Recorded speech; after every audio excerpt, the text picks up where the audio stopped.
दिनै आरज मोनाबिलि बे आरज मोनाबिलियाव आं आरजनि सायावनो आयदाखौ लानानै फैदों। बाइबेलाव गोबां रोखोमै आरज खालामनो थिननाय दङ।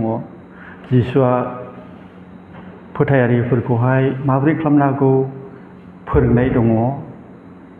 जहन 18 अध्यायाव फरायोब्ला जिसुनि बयनिख्रुइ लावसिन मोनसे आरज नुनो मोनो। बेयाव नायोब्ला जिसुआ 1 नम्बराव गावनि थाखाय आरज खालामदों। नैथियावहाय आंगो चेलाफोरनि थाखाय आरज खालामदों। थामथियाव जेसेबां गाहाम रादाबखौ फोथायनानै जिसु ख्रिस्ट'खौ इसोरनि फिसा होननानै आजावदों बिसोरनि थाखाय आरज खालामदों। दिनै आं जि आरजनि सायावहाय फंनैसो बुंनो होननानै आवगायबोदों। बे जाबाय पौलनि तिमथि जोहोलावनि गेजेरजों बै मण्डलीयाव थानाय फोथायारिफ्रा माबोरै प्रार्थना खालामगोन, सोरनि थाखाय प्रार्थना खालामगोन, बे बाथ्राखौ बानजायहरनाय रावखौ लानानै सुंद'यै आं बुंनो थाखाय थामथिम जादों। बेनो जाबाय 1 टिमथि चैप्टार 2 1-2। आं नोंसोरखौ फोरोङो बयबो मानसिफोरनि जुनै आरज खावलायनो, बिसनो आरो इसोरखौ हामबायनो नांगौ। 2 बेबादिनो जोङो इसोरखौ खुलुमनानै मोजाङै आरो गोजोनै खामिनो हानाय बायदि राजाफोर आरो एखथियार गोनांफोरनि थाखायबो आरज खालामदों। जोङो इसोरखौ गोसो मानिजों मान होनांगौ आरो मानसिखौबो होनांगौ बादि मान होनांगौ। इसोरा बे गोथार बाइबेल सारिनै फरायनायनि गेजेरजों दिनैनि बे आरज मोनाबिलियाव जों बयनिबो जिबनाव गेदेरथार बोर लाबोथोंसै। बे इसोरनि गोथार बोसोनखौ बुंनायनि सिगां आं सुंद'यै आरज खालामो। सिगां आं नोंसोरखौ फोरोङो बयबो मानसिफोरनि जुनै आरज खालामदो। पौलनि तिमथिनि गेजेरजों बै गिर्जायाव एबा फोथायारिफोरनो आरज खालामनो थाखाय थुलुंगा हरनाया बेबादि, बयबो मानसिफोरनि जुनै आरज खालामदो। बिदि नङा, बयबो मानसिफोरनि जुनै आरज खालामदो। प्रे फर अल, बयनिबो थाखाय आरज खालाम। नैथियाव आरो बिसनो थाखाय बेयाव बुंबावदों खावलायनो, बिसनो आरो इसोरखौ हामबायनो थाखाय नांगौ। मोननै बेयाव बेरखांबाय। बयबो मानसिफोरनि थाखाय आरज खालाम, बयबो मानसिफोरनि जुनै आरज खालाम आरो बयबो मानसिफोरनि थाखाय बिस', जायखौ नोंथांमोना बे मोनाबिलियाव गाज्रि बोथोरावबो नोंथांमोना होदावरि होनानै फैबाय आरो बे फैनायनि थांखिया जाबाय सोरनिबा नांगौनि थाखाय, सोरनिबा उसुबिदानि थाखाय आरज खालामनो नोंथांमोना फैदों। गुबुनफोरनि थाखाय जों सब समाय जोंनि थाखाय बिया, जों गुबुननि थाखायनो बांसिन बियो, गुबुननि थाखाय। दा पौला तिमथिनि गेजेरजों बै फोथायारिफोरखौनो बयनिबो थाखाय आरो माखासे मानसिफोरनि थाखाय नोंसोर बिस' होननानै, बे जाबाय पौलनि प्रे फर अल, बयनिबो थाखाय होननानै आरज खालामदों। जायखौ जों दा फैदों बयनिबो थाखाय होनब्ला जोङो एसे साननो नायदोनि, जों 1 नम्बरावहाय गावनि फेमिलिखौनो सिगां जोङो आरजआव लाबोनो हागौ। बिनि उनावहाय जोङो मण्डलीनि सिङाव थानायखाय मण्डलीनि थाखाय जों आरज खालामनांगौ आरो मण्डलीनि उनाव बिदिनो जोङो बेमार आजाराव गोलैनाय मानसिफोरनि थाखाय जों बिस'नो थाखाय गोनां आरो बेखौनो जों खालामनो फैदों। बिनि अनगायैबो गोबां प्रब्लेमफोर थायो। बेमार आजारनि अनगायै ओरै आमाय रन्दा दङ, बिनि खर'आ सलिया, ओरै अलेन दङ, बिनिबो खर'आ सलिया, एबनर्माल। बेबादि पार्टिकुलार मानसिफोरखौबो जों मख'यै बिस'नांगौ। बिसोरबो जेन मोजां ब्रेन, साननो हानाय गियान आरो गोथां इसोरनिफ्राय बासायजानायखौ आजावनो हानाय बादि जों बिथांमोननिफ्राय बिस'नांगौ। आरो गोबां न'खरफ्राव ओरैबायदि आरजनि गोनांथि दं, खायसे मानसिफ्रा फोथायनायाव गोख्रों नङिखाय गावनि नांगौनि थाखायनो आरजनि गोनांथिखौनो बिसोरो मोनदाङाखै आरो बाहागो लायाखै। बेखौबो जों आन्दाज खालामनानैहाय बिथांमोना जोंनियाव खावलायाब्लाबो जोङो आरजनि गेजेरजों हेफाजाब होनांगौ। गोबां मानसिफोर फरायगासिनो दं, रोंथों, जों आरजजोंहाय बिस'नांगौ। गोबां रोंनानै थाबाय, साख्रि मोनथों, जों बिस'नांगौ। माखासे मानसिफ्रा फरायलाबो जायाखिसै बेस्राफोर खमखामोन जोनोमनिफ्राय बिमा बिफाफ्रा नाजालाबो जाया बेबादिबो थायो। बिसोरखौबो जों एंगारनो हाया। बिसोरबो जेन माबा मोनसे थांनानै थानायाव इसोरा बिसोरनो लामा दिन्थियो। फरायब्लाल' साख्रि मावब्लाल' दे मोनजायो बे नङा। थांनानै थानायाव गोबां लाइनफोर दङ। फोरबुआ होयोब्ला बेबादि फरायनायजों साक्सेस जायै मानसिफोरनि थाखायबो जों बिबाय थायोब्ला फोरबुआ बिसोरनि जिबनावबो थांनानै थानायनि मोजां इनकाम सर्स राहाफोरखौ जों लाबोनो हायो। दा बे आरजआव गोबां मानसिफ्रा गुरुत्व होआखिसै। उइदाउट प्रेयार नों सासे गोख्रों खृष्टान गसंना थानो हाथारा। ओंखाम जायै मानसिया माबोरैथो गोख्रों जानो हागौ? इसोरनि बाथ्रा आरो आरज बे मोननैया जोंनि जिबनाव थाब्लासो नों रोदा सुनो हायो। नों टेम्पटेसन बा अनेक रोखोमनि संसारनि जाहामेलानिफ्राय देरहासार जानो हागोन। नों माबोरैथो पाप खेमा मोननाय नों प्रार्थनायावनो गुरुत्व होआलालाय। प्रार्थनाया ओरैबादि गोनां, बियो बिब्लाबो जायो बियाब्लाबो जायो बेबादि नङा। जों खृष्टान जाबायला नों सोरगोआव थांनायला एकदम मास बिथारनांगौ, मेन्डाटारि बियोखौ एंगारनो हाया। बिथारखानांगौ। मोनफ्रोमबो बिषयावनो जों प्रार्थनाजों थांनानै थानांगौ। अब्लासो नों निदानाव गोलैनाय नङा, थाखा फैसाजों गोलैनाय नङा, प्रब्लेमजों गोलैनाय नङा, खोथा बाथ्राजों गोलैनाय नङा, मानसिफोरनि सौदुरनायावबो नोङो गोख्रोङै गसंनानै थानो हागोन। नों मोनफ्रोमबो मुहूर्तआव आरज खालामब्लासो। आरज खालामाब्ला बियो बालायाव न' लुनाय बादियानो जागोन। माबा मोनसे फिसा समस्या फैगोन बेयावनो गुरुम गोलैलायबाय बेबादि एकदम। बेनिखायनो प्रेयारखौ प्रायरिटि गिबिसिन जायगा होनांगौ। आरजखौहाय जोङो फुङाव सिखारनायनि सिगांनो, नोङो बिसिनानिफ्राय दरखं बारनायनि सिगांनो नोङो गावखौहाय फोरबुनो गथायोब्ला फोरबुआ सानसेमानिनिफ्राय नोंखौ रैखा। प्रार्थना गैयाब्ला एकदम सैताना आगानफ्रोमावबो जोंखौ टेम्पटेसनाव, निदानाव, प्रब्लेमाव, गाबनांनायाव, होख्रावनायावल', मानोना बियो सिंह बादि जमबाय थायो एसे मौका मोनब्लानो। प्रायरिटि गिबिसिन जायगा होनांगौ। नोङो दफं सिखांनानै आहाब सानजौथारबाय, आंनि खामानिया इदि जाबाय, बास नों खामानिखौ दाहोसो। दरखं बारनायनि सिगां, बिसनायाव सिखांनायजों लोगोसे बिसना नागारनायनि सिगां सुंद'यै सानसे मानि थांनानै थानायखौ नोङो फोरबुनो गथाय। फोरबुनो गथाय। आं दाखालिबो बुंदों, एक्सिडेन्टआ इसोरा होआ, बियो जहन 10:10 दंखायो। जिसुआनो खोथादों सैताना खावनो, सिथारनो आरो संहार खालामनो फैबाय होननानै। जिसु ख्रिस्ट'आ बेजों खोथा हरदों सिथारनो, माने बे एक्सिडेन्टफ्राव गोलैबाय, संहार खालामनो एक्सिडेन्टफ्राव। जेब्ला जों फोथायनाय जिबनावबो जों प्रार्थना गैयालासे बिसिना नागारो, अब्ला सैताना माब्लाबा खाबु लानानै जोंखौ एक्सिडेन्ट, प्रब्लेम किसिमनि जोंखौ खोख्लैयो। बिनिखायनो जोङो एखे सिखांनाय लोगोसे बिसिना नागारनायनि सिगाङावनो जों फोरबुनो गथायला। फोरबुआ जोंखौ एकदम रैखाथि होथारो। बिनि मोजांथार अभिगथा दङ।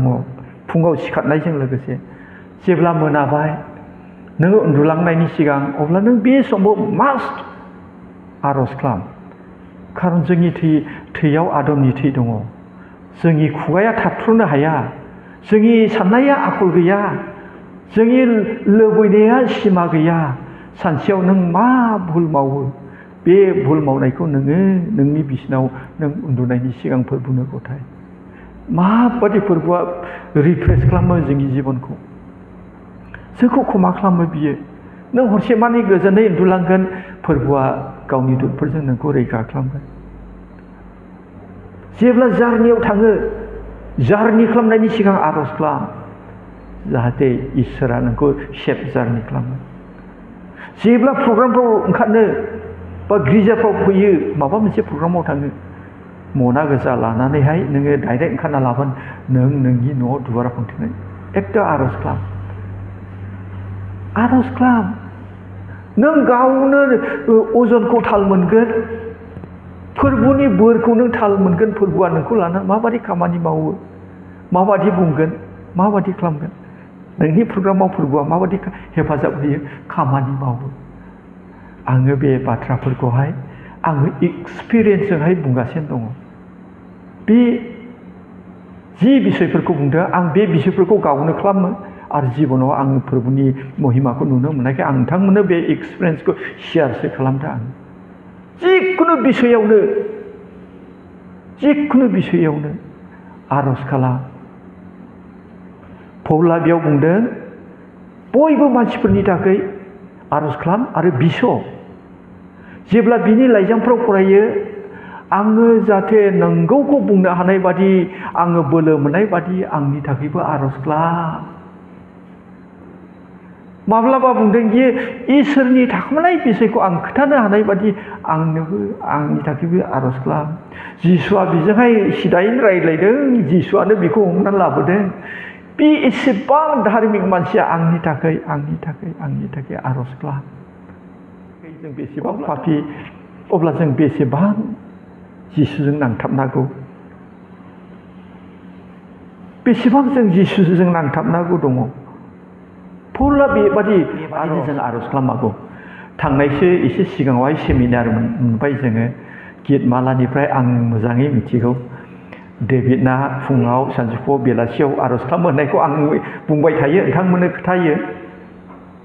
ओमफ्राय बे गितमालानि डेभिडनि आरज खालामनाय, डेभिडना जेन अखानायसि हर गेजेरावबो प्रार्थना खालामोमोन। बियो 7 बार दिनाव 7 बार 24 आवार्सआव 7 टाइम्स प्रेयार खालामोमोन होननायखौ आङो मोनहाजोबाखैमोन। खिन्थु बियो खनथाम प्रार्थना खालामो होननायखौनो आङो फल' खालामबाय थायोमोन। खिन्थु दाखालि सेमिनाराव जों मिथिनो मोनबाय, आं बाइबेल पदखौ लिरखांनानै लायाखिसै, बिनि अखानायसि हर गेजेरफ्राव आरज खालामनायखौहाय मिथिनो मोनबाय माबादि आरज खालामोमोन। बिनिखायनो इसोरा बिसोरखौ माबादि मुंदांखा खालामदों, माबादि रैखा खालामदों। आरो दानियेल होबथानो हायाखै प्रब्लेमा, खारन बियो सानसेयाव खनथाम आरज खालामग्राखानो थैनाया बिनि मोखाङाव फैबायब्लाबो बियो माब्लाबाबो नागारनो हायाखै। आरजआ जोंखौ गसंथानो थाखाय बोलो होयो। दानियेला एसे गिदिर निदानफोर फैदोंमोनब्लाबो माब्लाबाबो बियो फावसायाखै निदानखौ नुनानै। बेनिखायनो जोंनि जिबनावहाय, बेक्तिगत जिबनावहाय आरजआ गोनां, फरियालाव आरजआ गोनां, मण्डलियाव लुखांनायाव आरजआ गोनां। ओमफ्राय एस ए नेसन, हारि हिसाबै, हादर हिसाबैबो आरजआ गोनां। बे दैफुनावहाय रोखा रोखा बेरखांदों। बयनिबो थाखाय नोंसोर आरज खालामनायावहाय 1 नम्बरावनो आं बेखौनो खनले नोंथांमोननो साजेसन होयो, गाव आरो गावनि फेमिलिनि थाखायनो गिबियाव नों सिगांनो गावनो गोख्रों जा। नङाब्ला नों इसोरनि महिमाखौ नुनाय नङा। आङो बुंगोन दिनै मोनाबिलियाव गिर्जानि थाखाय आरज खालाम। मस्ट इम्परटेन्ट, जायखौ जोङो बिराद एक्सपिरियेन्स मोनबाय, अबिगथा मोनबाय। जायहा जों अबिगथा मोनबाय, जों बायाखै। 10 जनब्लाबो 12 जनब्लाबो बे मानसिफ्रा जेब्लायबो रेगुलार फैनो हादों। खारन फोरबोनि महिमाखौ जों नुनायखायसो बेखिनिखौ हादों। गिर्जाया जि जौगादों, न'खरफ्रा जि मोनदों, मोननाय मानसिफ्राबो आरज जाखोनो होननानै बाख्नायदों, इसोरखौ महिमा होदों। बे आरजखौ सोर खालामखो? माखासे लिमिटेड मानसिफ्रा बायाखै, हरसान बायाखै, बिगासिनो दं। बिनिखायनो आं सानो जों जेब्लायबो जायहा प्रभुखौ मोनबाय, बे मोननाय मानसिफ्रा गिर्जानि थाखाय आरज खालामबाय थाथारनांगौ। जोंहा फालक दं, फालकनि दङ, सानडे स्कुल मास्टार दङ, बेजों लोगोसे मेजर डिकन दङ दैदेननायाव, बेजों लोगोसे मेजर जेनेरेल सेक्रेटारि दङ। एकदम बे ट्रेजारारा बे आलादा खोथा, खिन्थु जेनेरेल सेक्रेटारिया बिराद गेदेर रल दङ। बे मानसिफोरनि थाखाय जों बिस'नांगौ। बिस'नाय बाथ्रा बेयाव हाबफैबाय। जों दिनैहाय लिडारफोरनि थाखाय बिस'गोन। बेबादि बिस'गोन। बे लिडारफोर, पौला गावनो बुंदों, जाहाथे आङो बुंनांगौखौ बुंनो हायो, जाहाथे आङो इसोरनि थाखोमानाय बिसयखौ आङो बुंनानै खोन्थानो हायो। जों जेसेबां बासायजाबाय, लिडारफोरनि थाखाय जों गावजों गाव बिसरलायनांगौ। बिनिखायनो दिनैनि मोनाबिलियाव आङो बांसिनै लिडारफोरनि थाखायनो आं लिस्ट खालामना लाबोबाय। एक नम्बराव लिडारफोरनि थाखाय बेबादि बिगोन जोङो जोंनि लिडारफोरा नंथारगौ लामाजों दैदेननो गोसो होयो। दैदेनगिरिफ्रा गोसो होनांगौ। अखा बांखा उसुबिदा मेंनायफोरखौ नागारनानै जों थैसोमथारनांगौ। बिनिखायनो जों माबोरै थैसोमनो हानाय? फोथायारिफ्रा आरज मोनाबिलिफ्रावहाय जों लिडारफोरनि थाखाय सासेया सासेनि थाखाय बिसनांगौ, जाहाथे एकदम गोसो होनानै मावख्रुबनो हायो। राइट डिरेक्सन, बे फोथायारिखौ थिग लामा दिन्थिनो हानाय बादि लिडारफोरनि थाखाय जों दिनै आरज खालामगोन। 2 नम्बराव आरज खालामगोन, गोरोन्थि खालामाजासे दैदेननो हायो। बबेबा मण्डलिया गोलायदोंब्ला बेयाव एखे हमनानै ला सोरबा लिडारा बिराद गोरोन्थि खालामदों। सासे दिखना बबेबा जायगायावहाय दुख्रांनानै खोथा बुंनानैहाय माबा मोनसे लाजिनांब्ला बियो दिखन नङा, बियो मण्डलिखौ लाजिफोनांदों। सासे फालङा रायजो राजानि गेजेराव फैलार जादों बा दिखन बर्डनि माइनाव गयनिफ्रा माबा मोनसे लाजिथाव जादोंब्ला बे लाजिथावा बे बेक्तिनि नङा, बे मण्डलिनिनो। बिनिखायनो जोङो गोरोन्थि जायालासे दैदेनगिरिफ्रा गासै बिथिङाव नोजोर होनानै गुमदेनायाव, फोरोंनायाव, बानजायनायाव, मानसिफोरखौ ज' बुथुमनायाव गोरोन्थि जायाजासे दैदेननो हानाय बादि विंगार गंसेयाव 13 जन गाखोजायो, माखासेया 16 जन गाखोजायो। बे विंगारनि मानसिया बेलथायनानै थैजोब्बाय होनबायब्ला बेयावहाय गाखोग्रा पेसेन्जारफोरनि गोरोन्थि गैया। बे गोरोन्थिया सासे मानसिनिल' गोरोन्थि, बे ड्राइभारनि गोरोन्थि। ड्राइभारा गोरोन्थि खालामोब्लानो विंगार गंसेनि 16 जन मानसिफ्रा एकदम थैजोबगोन। बासिथारोब्ला आथिं आखाइ बायनानै साफा सानै बासिगोन, मालाबा समाव सासेबो बासिया। एक्जेक्टलि मण्डलिया डेमेज जायोब्ला, मण्डलिया आत्मिक बिथिङाव उन्दुलाङोब्ला, जोंनि दैदेनगिरिफ्रा इउनिटि थायाब्ला, खौसेथि थायाब्ला, प्रार्थना खालामाब्ला, दैदेनगिरिनि थाखाय जों दाहा खालामनानै बोलो हगारसारनानै होआब्ला एकदम विंगारनि सासे ड्राइभारनि थाखाय थैजोबनाय बादि मण्डलिफ्रा नस्थ' जागोन, जोबनाय मुगायाव गाबख्रावनांजोबगोन। नैबेबादि बिनिखायनो आङो मण्डलनि दैदेनगिरिनि थाखाय एकदम आरज खालामनांगौ होननानै दिनै मोनाबिलियाव लाबोदों। आरो 3 नम्बराव बेबादि बुंगोन, दैदेनगिरिफ्रा जेन गोख्रोङै आरो नंथारगौयै परामर्श होनो हायो। परामर्श होनाया एकदम इसोर हामजानाय बादि, बाइबेलनि बादि जों दैदेनगिरिफ्रा ज' थानानै फोथायारिफोरखौ परामर्श जेन होनो हायो। जों होगासिनो दंब्लाबो जोंनियाव इनाफ जथेस्थ' इउनिटिया खम जादों। जों कन्टिनिउ खालामलांबाय थागोन, जोंनियाव एसे संख्या नांबावगौ। बिनिखायनो आरज खालामनि। 4 नम्बराव दैदेनगिरिफ्रा जेन गुबुननि थाखाय आरज खालामसोग्रा, एकदम जेब्लाबो जों 15 जनसोफ्रा हान्थु खरायबाय बेवहाय। बे 15 जन मानसिया बयबो नांगौ समाव, जेब्लायबो होनले आङो, नांगौ बादि खाबु मोनोब्ला आरज खालामोब्ला बा बे 15 जन गथायनाय मानसिफोरा फैनानै बिफैयोब्ला मण्डलिया माबादि अनजोंगौ। मालाबा बे बिसयफोरखौ जेब्ला आङो मोथो सिन्था खालामो, मानसिफोरनि साननाय हनायखौ नायो, माथो बाइबेल स्टाडि नांगौरा, बाइबेल स्टाडिनि गोनांथिया गैया। नोंसोर फैयोब्ला इसोरा नोंसोरखौ अनो, फालकनि गेजेरजों मण्डलियाव फोरोंनायानो जथेस्थ'। नोंखौ फालकआ हमनानै लांनो हाया, नाथाय नोङो फैनानै नोङो एसे नाजानांगौ, सोलायनो नाजानांगौ, बुजिनो नाजानांगौ, इसोरनि बाथ्राखौ आजावनो नाजानांगौ। सोलायनाया अब्लानो जायो। एसेबां जोङो खरसा खालामना लाबाय, सोलायनायनि मा प्रमान दं? खारन इस्सा खालामाखै। बेनिखायनो आङो बुंदों, गुबुननि थाखाय आरज खालामसोग्रा बे 15 जन मानसिफ्रा जों ज' आरज खालामोब्ला जोंहासै जोंथारगोन। जों बेखौ बयबो मोनदांदों। 5 नम्बराव दैदेनगिरिफ्रा जेन आब्रुथिजों लोगोसे दैखुन्थि एग्जाम्पोल जायो, बिनि थाखाय आरज खालामनि। जुदि सासे दैदेनगिरिया सौखा खोथा बुङो, सासे दैदेनगिरिया नंखाय बाखाय खोथा रायलायो, सासे दैदेनगिरि जानानैहाय नोङो अजन गैयि खोथा बुंबाय थायोब्ला बे दैदेनजानाय रायजोफ्रा मा जानाय? जों अभिषेक खालामनाय मानसिफ्रा अजन गोनां, नंगौ खोथा बुंनो थाखाय हानाय बादि जों आरज खालामनि।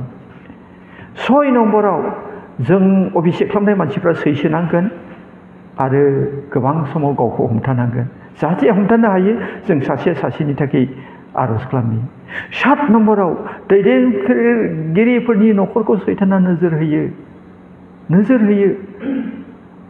न'खराव फोथायनाया समान नङा न'खरनि सोरबा दुरबल फोथायनायनि सायाव खामानि मावनानै ओइ फालुकनि न'खराव इदि जाबाय दिखुननि न'खराव इदि जाबाय फालुकनि न'खरा इदि जाबाय सैताना एकदम दुरबल मानसिखौ बाहायनानै सौथु होनानैहाय गावनो इसोरनि खामानिखौ नस्थ' खालामनो थाखाय हास्थायो बेनिखायनो बे दैदेनगिरिफोरनि सायाव सैताना जे आखाइ होनो हाया 7 नम्बर 8 नम्बर लास्टआ बेनो जों जेरैखिया जाया मानो इसोरनि जिउजों दैदेनजायोब्ला मोजाङा बबे गाज्रिया बबे बेखौ जों एनालाइज खालामनो हाथारा बेनिखायनो जों इसोरनि जिउजों सुफुंजानांगौ दं जों बयबो दैदेनगिरिफ्रा अभिषेक खालामजानायफ्रा जे इसोरनि जिउजों सुफुंजायो नैबे आरजखौनो आङो दिनै लानानै फैदों बे मोनाबिलियाव बिगोन होननानै बे आरजनि सायाव सावरायदों 2 पइन्टआव बुंदों बेबादिनो नोंसोरो इसोरखौ खुलुमनानै मोजाङै गोजोनै खामिनो हानाय बादि इसोरखौ खुलुमै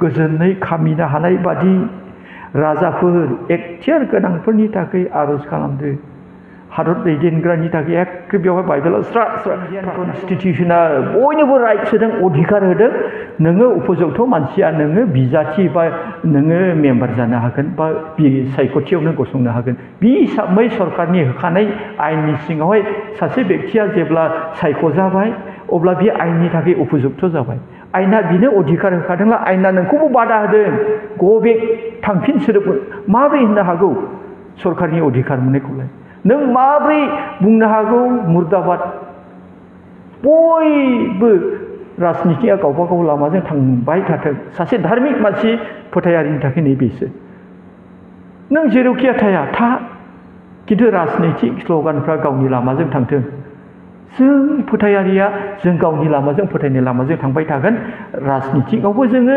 नुजालासे जोंनि अधिकारखौ जोंनि सायख'गोन कनस्टिटिउसना होदोंब्ला अधिकार होदोंब्ला माबोरै बुंनो हागौ जोंनि राजनितिकआ गाज्रिखाय बियो बेबादि जाबाय नङाब्ला गबे होनग्रा मुर्दाबाद होनग्राफ्रा जेलाव जाखानो हागौ गोजौनिफ्राय बे खोथाखौ बाहायबाय आयेना जेबो खालामाखिसै नाथाय शास्त्रआ बुंबाय जों गोजोनै रायजो जानो हानाय बादि इसोरखौ खुलुमनो हानाय बादि हादर दैदेनग्रा राजाफोरनि थाखाय आरज खालाम बे मोनाबिलियाव दैदेनग्राफोरनि थाखाय आरज खालामदोंनि जोंनि बिटिसिखौ जाया दैदेनगोन फोरबो नों बेखौहाय नोंनि इस्सा बादि डिरेक्सनजों दिन्थि आसामखौ जाया सालायदों नोङो बिनो डिरेक्सन हो इन्डियाखौ जाया सालायदों नों डिरेक्सन हो जों एगेन्स्टआव बुङा मावग्राया फोरबोसो जों एगेन्स्ट मावनानै बिदि सौथुनायखौ लाबोआ दा नै बेबादि जोङो दिनै मोनाबिलिनि समाव आरज खालामनाय बयबो मानसिफोरनि थाखाय आरज खालामनाय आरो गुबुननि थाखाय बिसनाय हादरगिरिफोरनि थाखाय हादांग्राफोरनि थाखाय बिसनाय पौला बेखौनो तिमथि जोलावनि गेजेरजों बै मण्डलियाव थानाय फोथायारिफोरनो आरज खालामनो परामर्श होदोंमोन नै बेबादि आरज खालाम दे बे बोसोनफोरखौनो लानानै इसोरनि रावा जोंखौ गुबुननि थाखाय बिसनो थिनदोंखाय आं गोबां सिगाङावनो सारमननि गेजेरजों माखासे आर'जलाइखौ होलांबाय आङो इसोरनि गाहाम रादाबखौ बेयावनो बुंनानै दोनथ'बाय खोनासंग्रा साफ्रोमखौबो इसोरा गेदेर बोर होथोंसै जों आर'ज फारसे डाइरेक्टलि थांदोनि बिनिफ्राय आर'जखौ आङो सोरबाफोर खावलायनाय दंब्ला सिगाङावनो आं खावलायनायखौ लाग्रोनायसै